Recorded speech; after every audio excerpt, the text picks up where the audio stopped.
All right, well, we are ready to go into our next series. So we're gonna get it going. Looks like starting on Broken Crown.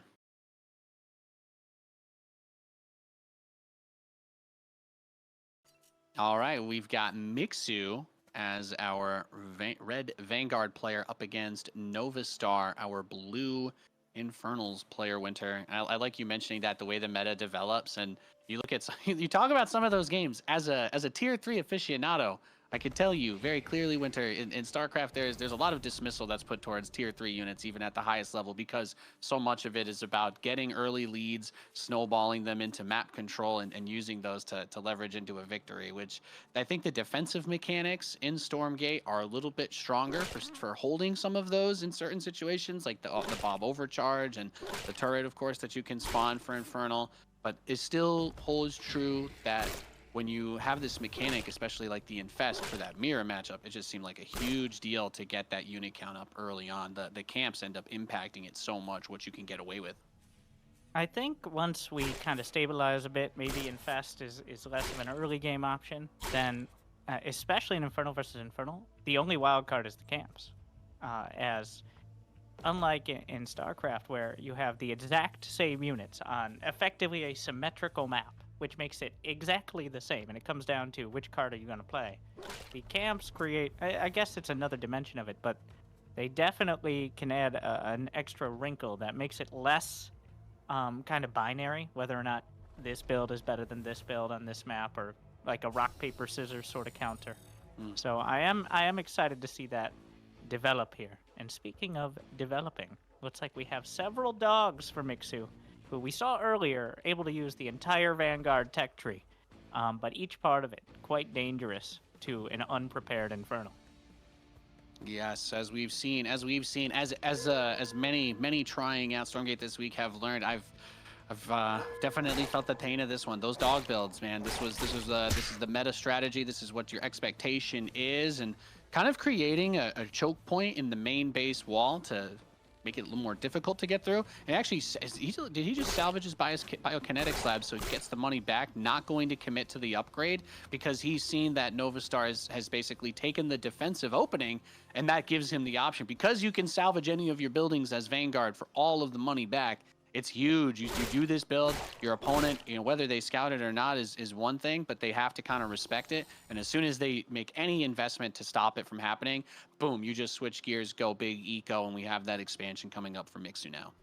I think he actually did end up getting the scout upgrade. It's only 25-25, so a lot of players will just get the biokinetics lab And just then salvage it sell anyway. for the expansion. Yeah, Fascinating. It doesn't go away. They've already got their chompers. All right, It's they've already mind-boggling done to the think science. about. You just research your upgrades, and you're like, I don't need this upgrade building anymore. I'm not making an exo anytime soon. I just want my expansion. I just want my expansion up. That's all. That'd be pretty crazy if you could no longer use upgrades if you lost it. It would make it's just such a weird it feels like a weird concept on some level that you could do it with anything. I guess is maybe that's what my brain is struggling with. All right, the Vanguard invented fire. We don't need to have the first person who invented it around anymore. All right, we figured it out, how those dogs can bite 3 times harder.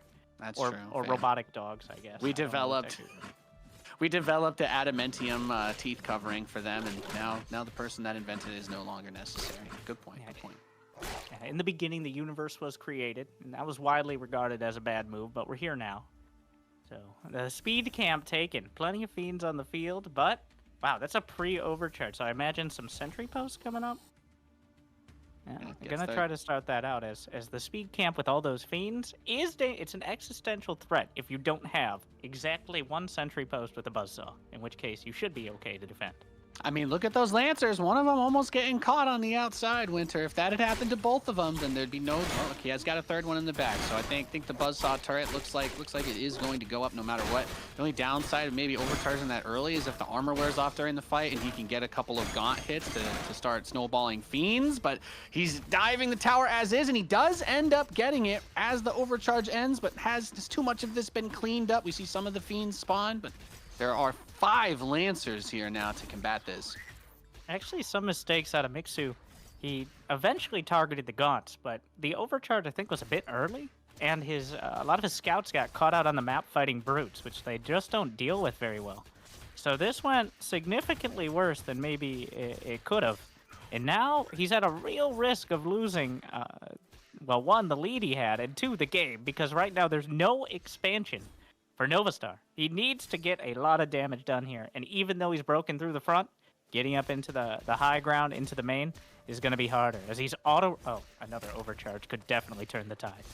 There it is. So if we talk about the upside of how early he did it, he basically gets to use it twice in the defense of the aforementioned all-in. And I think what we're mostly looking for now is just try to get that turret up with the buzzsaw once again. He barely almost held the entire attack with just that the first time. I think getting it up again should definitely do it. And kind of interesting things to ponder too. If the veterancy ever has some sort of impact on what it does when it goes in, maybe you want to make sure you don't put your veteran fighter inside of the turret for this purpose. Just I don't know, mere random musings. It feels like he's in a very difficult spot though, like you said, because he's on one base and Mixu has just about restabilized on his 2 again. Yeah, I find like in the early game before Medtex, just slapping whichever Lancer is the most damaged is probably your. I don't think veterancy gives any bonus inside the sentry post, but I'll be honest, not 100% sure. That is a lot coming up here, and there might be another overcharge ready. He does need to be on the repair at the start. They're really squishy. That is a lot of gaunts. Razor turret going to do everything he can to defend here. Lancers are running forward.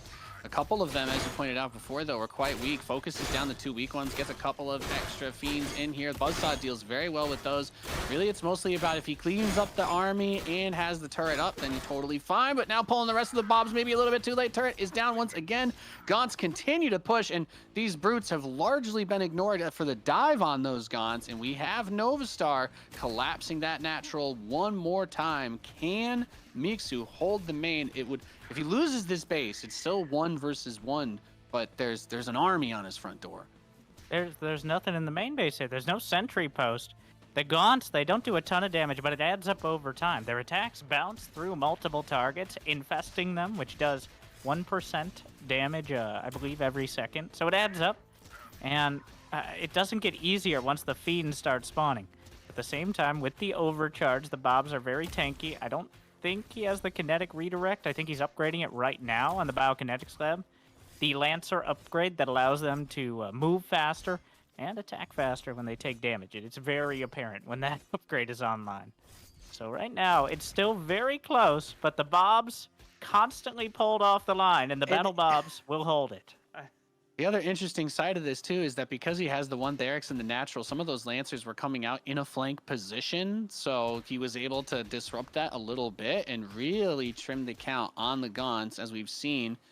A couple of those bobs, they definitely don't want them to get spotted and turned into more fiends for the defense, but how are we feeling about Noveastar's chances here? He has at least succeeded in his mission of equalizing the economies to some degree.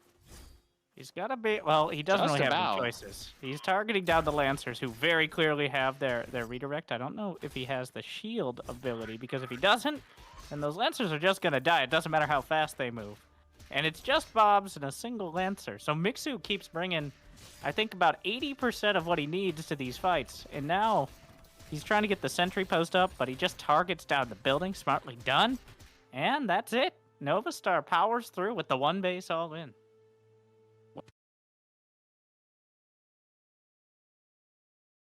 See some interesting interactions from the early aggression and maybe drawing into question the. So if he doesn't, hypothetically speaking, he doesn't salvage the biokinetics lab, does he scout this and try to just get the kinetic redirect earlier, or does something else come into play, or did it just boil down to not? Just build another bunker. Okay, I was gonna say, it feels like if he had a second turret, like 2 Lancer turrets there, it just seems unstoppable. Yeah, a second sentry post costs as much as 2 bobs or a Lancer, and you could salvage it for full price, not even the restocking fee you have for bunkers and StarCraft 2. So if you really don't need it, but if you know for sure, which I'm not sure he didn't have constant scouting of it, but if he knew it was a 1 base only, there's no reason not to be slapping down sentry posts like they're going out of style. So 2 or 3 buzzsaws, there's no chance of breaking through that. But just the 1, that much. He lost so many Gaunts to the saw when it was targeted, too. It only takes like 3 or 4 hits to grind through them, and it does that bounce attack. With the bounce, it's like you just don't. It's not even that they're necessarily bad against the brutes, but it's about them targeting like the repairing bobs, right? Getting the buzzsaw onto the gaunts is just really big for that. The brutes on their own aren't going to out DPS the repair or kill the overcharged bobs. So Yeah, I don't that's think you're super reliant on the biokinetics um, early on. Like the kinetic redirect is more for when you want to go back out on the map and that's what start I was thinking. actually taking fights. Whereas when you're stuck in your base, obviously the static defense is very helpful. Also, like setting it up just to defend and kind of funnel the fiends and brutes and all that. All right, thank you for your insights. I'm hearing that we're ready to go into game 2, so we're gonna go get it.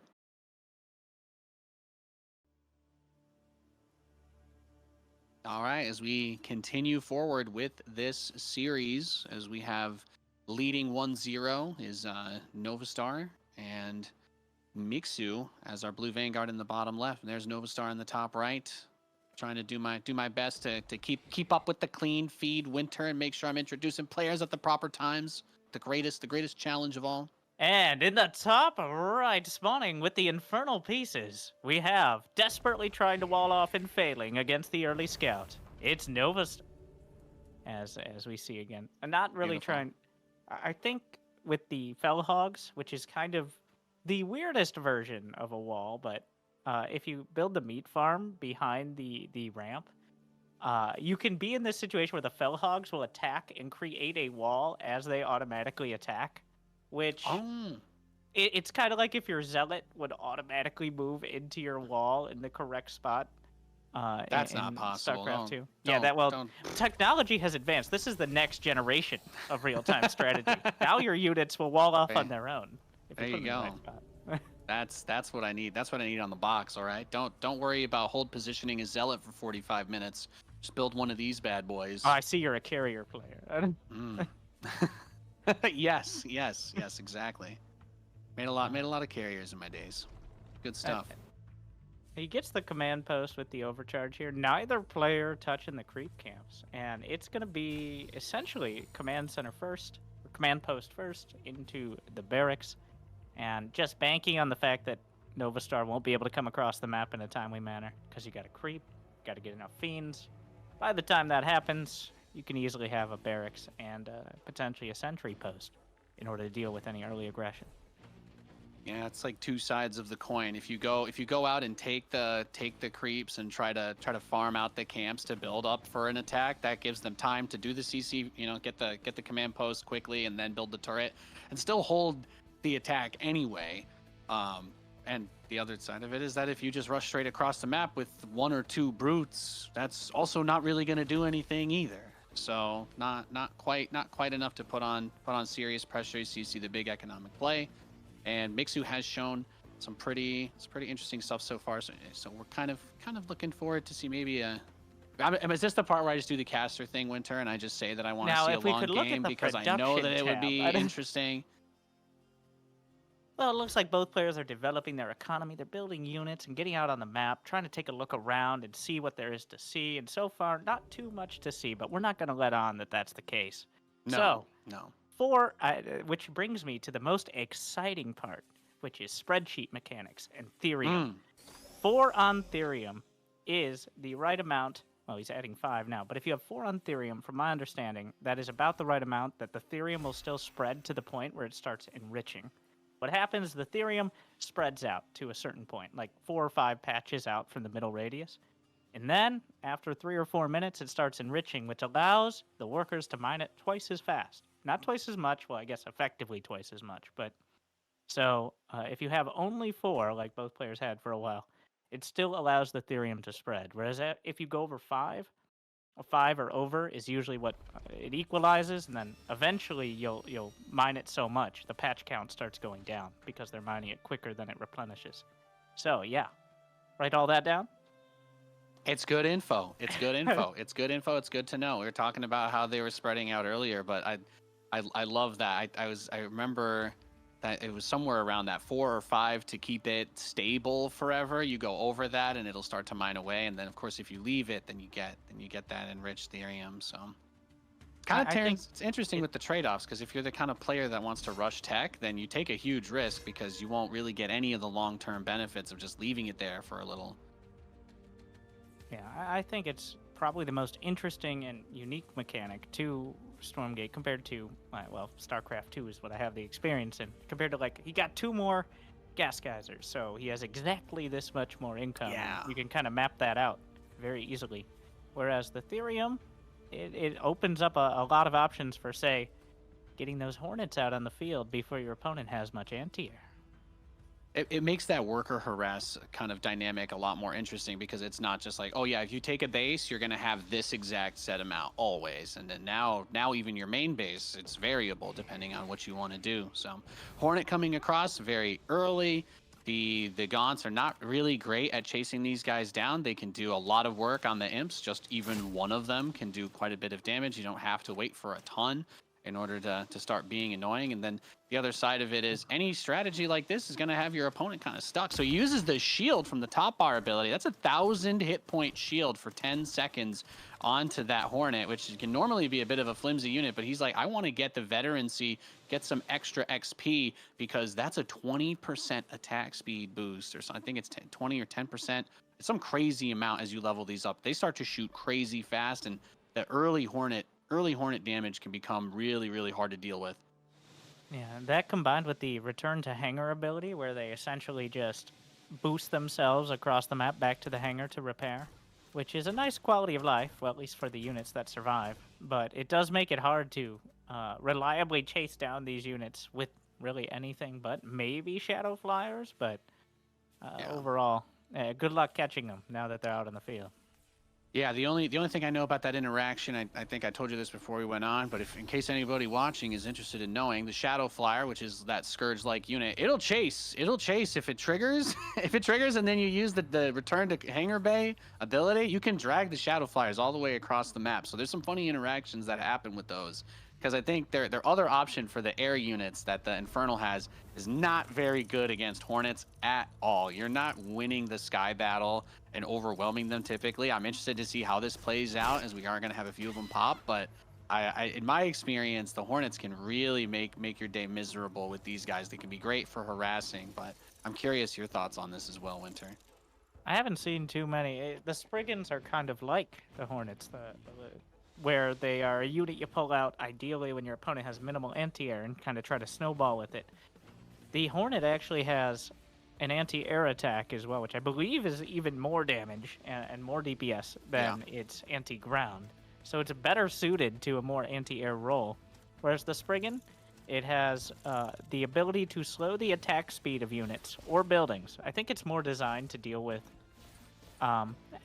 well, with the return to hangar ability, they're able to get away even from 5-6 Spriggans there. So, yeah, that's what makes it so devastating. You come in, you're hitting multiple bases at once, and then he just goes. He's got triple Spire, so he's very committed to the Spriggans here. That is quite an investment. Means he will be building up extra charges, but Spriggans just don't really scale that well until you get too many. Like 30, like literally 20 or 30.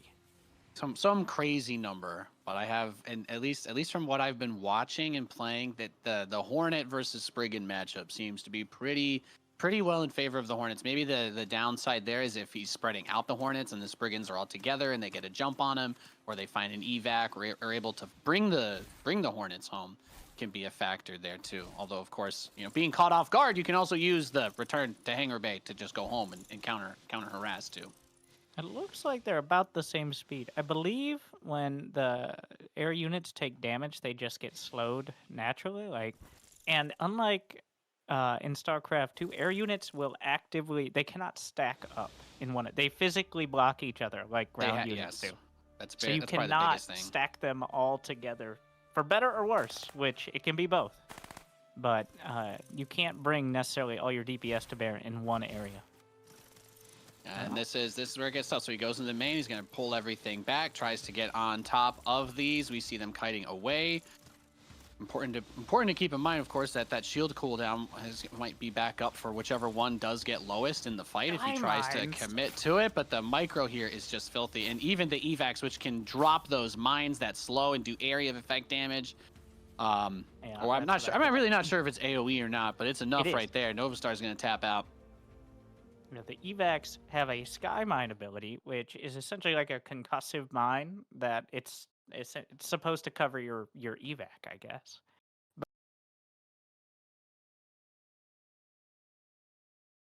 To box in the Spriggans, slow them down, and then eventually just knock them out. So, I think part of the issue is the Hornets are so responsive, and they obviously can They're really attack. good. They're really And the tight. Spriggans, like they're trying. They're just not. It's The Spriggan kind of reminds me a little bit with its attack animation of like the Hellborn, where it has a little bit of that wind up, and then you have some of these.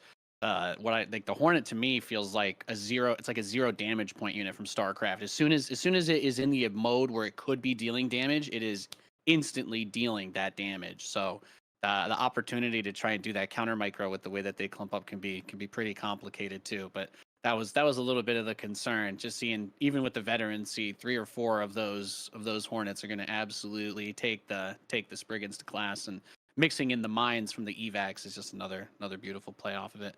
Like if you opened up with a mine with like a drop type play, you can leave that mine at your base immediately. It has a 1-minute cooldown. So you could try to use that as an insurance thing, but I really love him using it to, like, as you said, just box him in. yeah, that was a pretty decisive match there for Mixu. All right, after that first game, making sure that he's in a much more comfortable. So for the very first time, we get to see a third map, though. This is I need to move on. And is it Jagged Maw? I believe so. That little Oh radar. boy. Let's Um, go. I don't know if there's a veto process or we have it preset, because obviously the first 2 maps we have set. There's not too many maps in Stormgate at the moment, but they each offer some significantly different features, which is how I will phrase it. Especially in the early mid game, based on the creep camps. I think Secluded Grove is definitely our most typical macro map, just because of the sheer rush distance. But yeah, what kind of early cheeses have you seen from those creep camps? Well, I mean, you do the standard thing, right? With going and just rolling the camps early, getting as many fiends as you can. But this the map has the siege camps, so you can get the catapult. If your opponent is trying to do something defensive, or like, oh, I'm gonna just get that one turret, macro up, and get behind this and rush up to some kind of tech. If you have anything at home to defend and you do this kind of attack, then they're kind of stuck. You need to be able to leave your base and go out and shut that down. So I think that it kind of asks for more of an active early game, because if you try to do anything too passive, which the map also offers in a way too, because it has the direct air route between the 2 main bases. So in a way, you would think, oh, I want to go straight to air or have some early drop play, much like a Scrap Station map from StarCraft. But on the other hand, if you try and do that and your opponent hits this siege timing, which can be pretty quick, then yeah, your life gets miserable pretty quickly too. I think that just something about map design. What maps do we remember from StarCraft? Maps like Golden Wall, Scrap Station, these maps that have the crazy strategies, and then Daybreak, because it was there for like 6 years. But Yeah. uh, the maps that have these crazy strategies that, let's be honest, pro gamers hate, but spectators love, and I really do hope we focus a lot more on those sort of strategies. And I'm going to go back to Age of Empires with this, which I am such a huge fan of the diversity. Besides water maps, they're terrible. But a Hey. fan, but the fan of the diversity, not only in the types of maps, but in the map generation and how terrain can be used. Obviously, it's a bit different in the mechanics of the units and all that.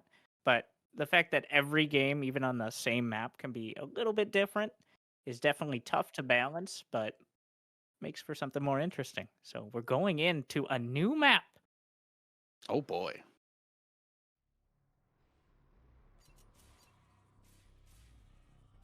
All right, we are loaded in. We're ready to get this one going. Winter, we get our first game 3, casting some Stormgate here together today. Feeling good. We've got Noveastar and Mixu both tied up 1 apiece. Mixu is the Vanguard player. Noveastar is the Infernal player. Well, we've talked a little bit about what we can expect, but the immediate impression here is that you've got a map with a very long attack path, But the other side of what makes Stormgate, Never we have mind. that opening, the middle being opened up very quickly by Noveastar. I didn't even know you could do that. I think I at some Those point are I basically accidentally trees for the we've purpose got of the this map. petrified trees here. So never mind about that rush distance you were talking about. Looks like we're going straight through the center with the imps right off the bat, which does kind of invalidate all the rest of that strategical talk we were talking. Do you think that he brings the siege camp through the middle though? Is what I'm kind of wondering if it has to do with that too. The I can't. scout. I'm gonna have to get my mind off of that though. Is he gonna open it all the way? He's just chilling. Look at I that think little guy. he's just chilling there because if he moves it through, the AI of the scout will bring it through, and then it'll reveal it. So the scout won't automatically go there if he doesn't break it right now. But well, Mixu's pretty good and clearly has played more than just the one map on the ladder as he's scouting immediately for it, and he spots it. I think he's gonna go kill that imp. We'll see if the imp goes for the fake tree before the scouts get him. I guess he could also hide. Oh yeah, it's opened. All right, here we go. Also, you need to open up a little bit of a larger space because the brutes are not known for their agility, so they do require a bit more space in between the trees and buildings and all that. Each unit has its own. I believe there are like several different unit sizes, and the brute requires a bit more elbow room, I guess, in order to get through. Makes sense. Makes sense. Got broad shoulders. Got broad shoulders. He's a big boy. Well, every brute has two fiends inside of them. Just waiting to. Yeah, the memes that are gonna come out of Stormgate eventually. You know, we let this cook. I was saying there's definitely a lot of good memes there. I like that. We'll get the brute team. I'm a big with meme the fan 2v2. myself. Yeah. You know, it's on some level part of the joy of these early tournaments, and we talk about how some things can be a little crazy or not entirely figured out or fully fleshed out or realized yet. It's about the fun of it, right? That's it's always fun playing new games and getting to figure out all the crazy things that make it work and tick, and finding those cute little moves that you can do. And You play even games though for fun. yeah, man, it's Oh my wild. God. Did you Get did out. you know All right, did get you him know out. that you could just like go anywhere? You could like be anybody and do basically anything. It's fascinating. It's incredible. It's all made by real people too. At least so far, it's incredible. That's not what StarCraft 2 General Chat told me, but so far. I apologize to your therapist that you've endured that you know that pain. Some I love you, thoughts Winter. for Stormgate, but moving on. I'm here for you. He's got the turret. He's repaired the repair dogs. turret. He's got the dogs repaired. We do not have the Infernal expansion yet, that to my awareness. So I kind of like it though. He's put it a little further out, but it's on top of the ramp. So he's trying to play the high ground a little bit. He's expecting the push through the middle. It is not going through the middle. He's going to send the scouts through the middle. He has the vision tower, so he would see that path, and he can also see the siege camps. The value there really paying off just on the vision side. Wow, just going all the way around to go for the vision camps instead of through the center, which means the dogs are able to cut off one of the gaunts, and now this awkward position with any reinforcements being cut between. The vision camp obviously spotted this, and the dogs doing the rest. And it is one base, much like in game one base versus two.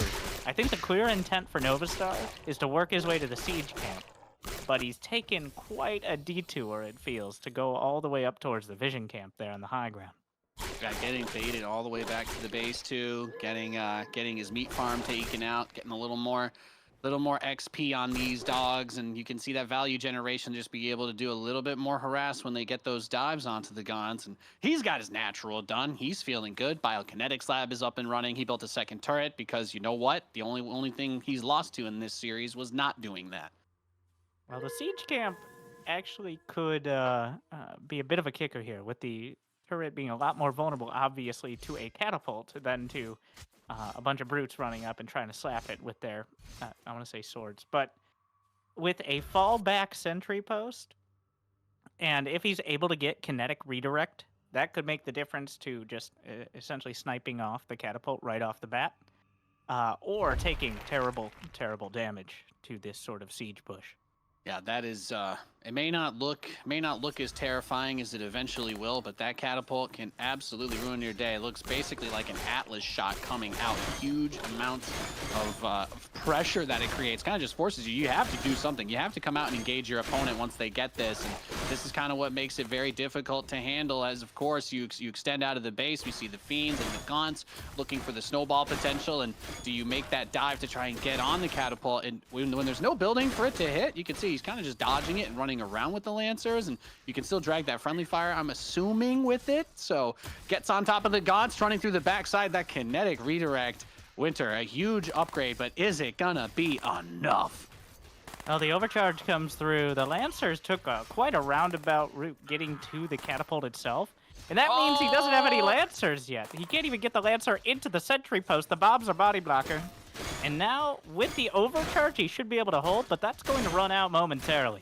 Slicing through the back line of the Gaunts, eviscerating the Infernals themselves. The Bobs trying to hold the line. More Fiends coming through as the Bobs start to fall. The overcharge, but another Lancer comes out. The Buzzsaw comes through. And Mixu What holds. a hold. What a hold. Unreal. That it really seemed like when he went for the dive, you can kind of see the thought process. Okay, if I kill the siege camp, then this turns back into a regular defense 2 base versus 1. So the logic of, okay, I'm going to dive it. I'm just going to take just, say to hell with it. Whatever I lose is worth it as long as the catapult dies. And then boom, he buys himself a huge amount of time. And I feel like there's for Noveastar, like what's your recompense there, Winter? I feel like if this doesn't work, you're kind of stuck. You could do the same thing, but worse. Mm. That's he could go for the other siege camp, which I'm not sure it will go through that center area. He's opened up some space, but I don't know if it's enough for the siege camp. And the problem is, like, even the Bobs have some veterancy now, so Getting tanky. like, Getting a little yeah, chunky. with this many out, and he's got the economy from 2 bases. It would take a mistake out of Mixu, I think, at this stage. More than it's a combination of Noveastar playing about perfectly, finding the right timing, and Mixu getting caught out. Ideally for Noveastar, where the siege camp can hit him and not too many of his own units. Yeah, we're going to find out just how well the pathing on that siege camp is going to go. As you mentioned, there's not much to do, but just take the other one, and that is the choice. That is the move. As I mean, he doesn't quite have the snowball effect from earlier with all of the Fiends, but now he's gotten everything together, and you can still have a pretty decent army that because he hasn't expanded, he hasn't invested anything into tech or really gone much for Therium mining beyond just to get the Gaunts out. So this turns into the big defense. Is that a lot of his units on the west side? Is he maybe gonna sandwich with those, or they're just a little out of position? We'll see. Here it comes. The catapult comes up first. Not exactly what you want to lead the charge with. And it's already getting slapped by the Lancers here in the front. And that's a med station. It needs to be repaired, but the med station is doing huge work for the Lancers. Big heals. He's trying to dodge it. Yeah. He's trying not to let the workers get hit by it, I suppose. Good logic there. And then the Hornet comes out. So just a little bit of extra support to help push this back. We know the damage that they do to the Gaunts is really big. So while they're dealing with the Lancers, he cleans that up. And I mean, that's got to be about it. Yeah, Noveastar is going to tap out, and GG Mixu with the 2-1. Winter, that was fun to see. It was like an evolution. Mixu probably biting off a tiny bit more than he could chew in the first game. It seemed like he could barely have held and then just didn't. Game 2, we had a completely different experience, and then game 3, it was like the redux going back on that game 1 and what happened, except obviously with the catapult, and he still managed to find a way to adjust and deal with it.